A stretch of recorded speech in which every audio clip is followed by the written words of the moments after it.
Olá, meu irmão, olá, minha irmã, dando continuidade à nossa sequência de videoaulas.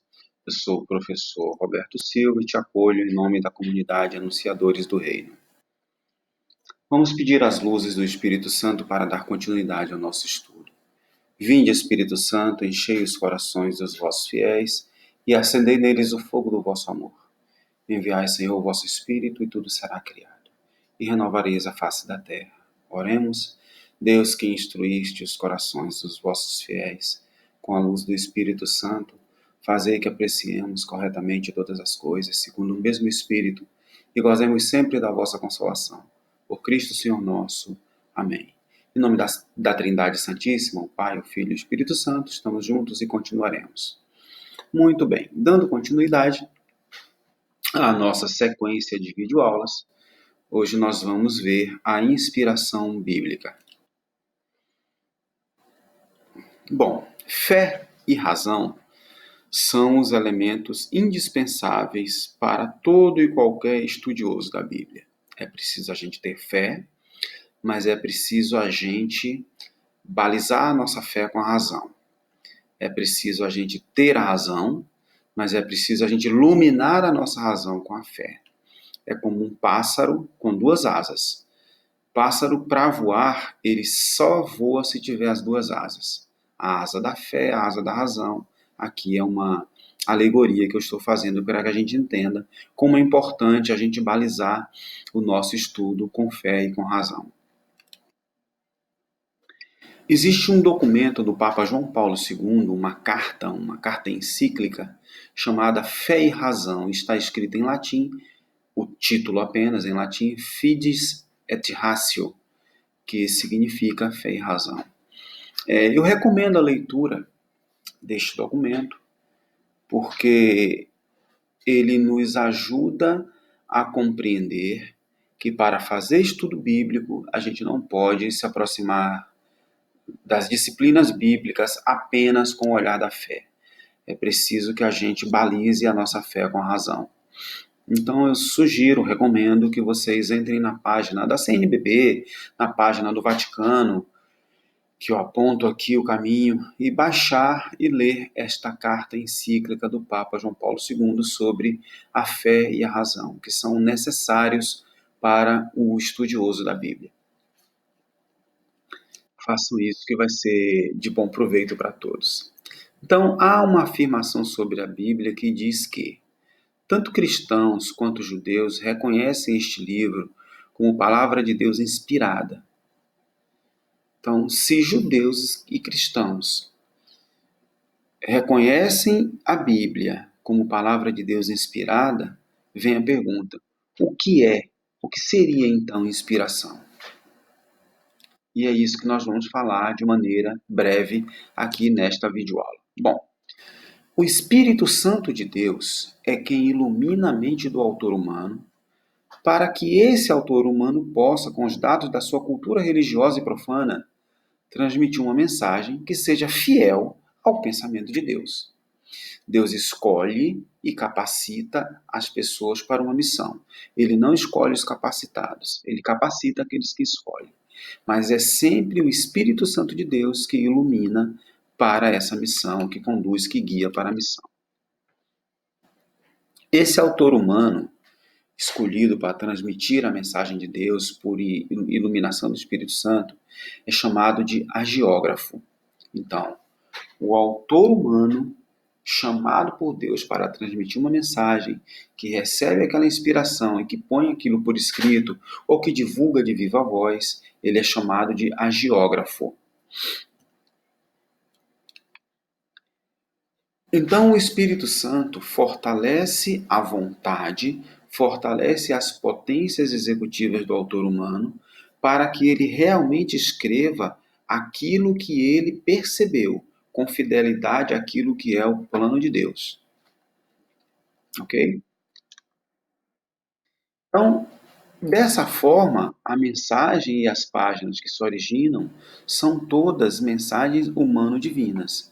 Elas são ao mesmo tempo humanas, porque Deus está se utilizando de um instrumento humano, mas elas são divinas, porque elas representam elas transmitem a vontade de Deus. Deus acompanha passo a passo o trabalho do homem escritor, mas Deus não interfere na sua atividade de redação, porque Deus respeita a nossa liberdade humana.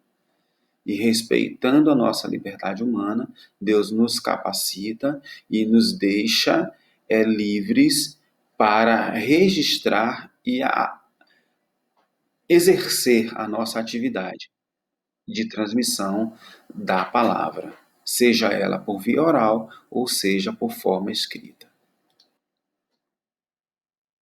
Então, dessa forma, com esse entendimento, a gente pode afirmar que a Bíblia é um livro divino humano, todo de Deus, porque ele vem da inspiração divina, e é todo do homem, porque essa inspiração divina passa pela linguagem do homem, que transmite e que registra por escrito. Então, a Bíblia é um livro divino humano ou humano divino, porque ele traz a mensagem de Deus na linguagem dos homens. Ela transmite o pensamento de Deus, ela transmite o pensamento de Deus em linguagem humana, assemelhando-se ao mistério da encarnação. Se a gente olhar o mistério da encarnação, Jesus é Deus de Deus, luz da luz, Deus verdadeiro de Deus verdadeiro. Ele já habitava antes a corte celeste, mas ele assume a natureza humana e vem habitar no meio de nós. Assume essa linguagem, comportamento e vida humanas para habitar em nosso meio. Então, a melhor forma da gente entender a Bíblia é a gente olhando o mistério da encarnação. Um Deus que desce do seu trono celeste, se faz homem e vem habitar no meio de nós. É isso, mais ou menos, que é o entendimento melhor para o livro humano e livro divino. Então, a Bíblia é a palavra de Deus revestida de linguagem do homem. E que linguagem é essa? A linguagem que o homem fala. Então, na Bíblia, a linguagem que o homem utilizou foi o hebraico, o aramaico ou o grego, com todas as suas particularidades de expressão, para transmitir uma mensagem de caráter estritamente espiritual. E que fique bem claro, a Bíblia não se propõe a ensinar outra coisa que não seja de caráter espiritual. Então, com isso eu posso afirmar que a finalidade da inspiração é espiritual. Se a mensagem é de ordem estritamente espiritual, não há contradição entre a mensagem bíblica e as ciências. Nem se pode, nem se deve pedir à Bíblia teorias de ordem física ou de ordem biológica. Não vamos encontrar, porque ela não se propõe a isso. No estudo do Pentateuco, abordaremos o papel das ciências no estudo bíblico, porque é importante a utilização de algumas ciências para nos ajudar a entender alguns fenômenos bíblicos. Mas tirar da Bíblia lições de ciências não é possível, tá? Quem tenta fazer isso está trilhando por um caminho errado. Então, os livros sagrados não foram escritos para nos ensinar dados de ciências naturais, mas para nos ensinar aquilo que ultrapassa a razão humana, que vai além das ciências naturais. E o que ultrapassa a razão humana? O plano da salvação divina é algo que ultrapassa a razão humana. O significado e o sentido da vida é algo que ultrapassa a razão humana. O sentido do mundo, o significado e o sentido da existência, o sentido do homem, o sentido do trabalho e o significado e o sentido da morte diante de Deus. Então, volto a dizer, os livros sagrados não foram escritos e não pretendem nos ensinar dados de ciências naturais, mas pretendem nos ensinar aquilo que ultrapassa a razão humana, que são esses motivos listados aqui, e que eu gostaria de destacá-los para vocês. Aqui nós encerramos a inspiração bíblica, aqui é só um contato inicial.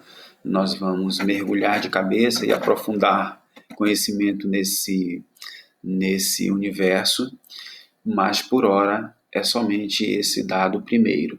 Então, no nosso próximo encontro, nós vamos entender, vamos estudar os diferentes gêneros literários que formam o texto sagrado, vamos estudar e conhecer o catálogo dos livros da Bíblia, que é o cânon bíblico, e as línguas que formam a Bíblia. Muito obrigado, até o nosso próximo encontro.